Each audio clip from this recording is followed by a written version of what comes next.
Mean राशि वाले जुलाई में आपके करियर पर दो पापी ग्रहों की नजर एक साथ पड़ रही है। काम बोझ लगेगा, मन उछटेगा, लेकिन ठीक इसी महीने आपके लिए कुछ खास भी होने वाला है। काम में बोझ और किस्मत में सोना एक साथ कैसे, अभी समझाता हूँ। ये राशिफल आप अपनी चंद्र राशि या लग्न से मिलाकर देख सकते हैं और नाम का पहला अक्षर दी, दू, थ, झ, दे, दो, चा या ची हो तो भी ये आपके लिए ही है। पहले खतरे की बात, शनि आपकी अपनी राशि में बैठकर अपनी तीसरी दृष्टि से 10वें भाव यानी करियर को देख रहे हैं और छठे भाव में बैठे केतु की दृष्टि भी ठीक उसी करियर भाव पर है। दो पापी ग्रह एक साथ पूरे महीने, इसका असर ये होगा कि काम धीमा लगेगा, पहचान अटकी लगेगी और कभी कभी मन कहेगा छोड़ो क्या फायदा। 16 जुलाई तक सूर्य और बुध की शुभ दृष्टि करियर को कुछ सहारा देगी, लेकिन उसके बाद ये सहारा हट जाएगा। इसलिए करियर का कोई बड़ा फैसला, नौकरी छोड़ना, नई शुरुआत इस महीने टालें। अब वो सोना जिसका वादा किया था। आपके 11वें भाव कमाई और लाभ के भाव पर इस महीने 3 शुभ ग्रहों की दृष्टि पड़ रही है। उच्च के गुरु 5वें भाव से, शुक्र 4 जुलाई तक और सूर्य 16 जुलाई के बाद, यानी 16 जुलाई से उच्च के गुरु और सूर्य मिलकर आपके लाभ भाव को देखेंगे। ये संयोग इस महीने सिर्फ मीन राशि को मिला है। कमाई काम की रफ्तार से नहीं, किस्मत, नेटवर्क और पुराने निवेश से आएगी। कोई रुका पैसा, कोई पुराना क्लाइंट या कोई अनपेक्षित लाभ, रास्ते खुलेंगे। घर और संपत्ति की बात करें तो बुध चौथे भाव में 24 जुलाई तक उल्टी चाल में है और राहु की दृष्टि भी वहीं है। घर या प्रॉपर्टी से जुड़ी कोई बात उलझी लगेगी, कोई दस्तावेज अटकेगा। 24 जुलाई के बाद ये उलझन खुद साफ होगी, तब तक प्रॉपर्टी का बड़ा फैसला रोके।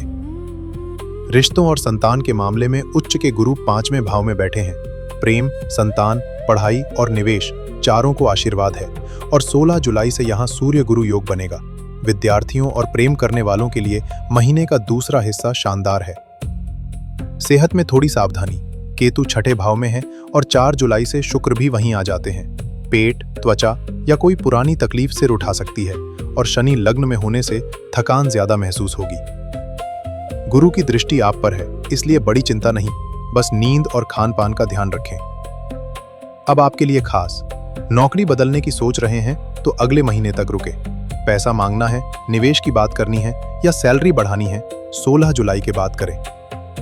विद्यार्थी 16 जुलाई के बाद के समय का पूरा फायदा उठाएं। शादीशुदा जीवन में शनि की 7वीं दृष्टि है। जीवन साथी से धैर्य रखें, बहस टालें।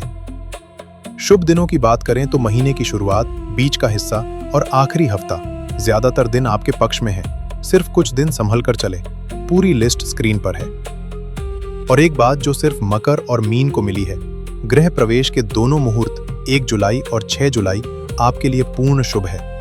मुहूर्त भी अनुकूल, चंद्र बल भी अनुकूल। गृह प्रवेश की योजना है तो इन 2 दिनों से बेहतर कुछ नहीं।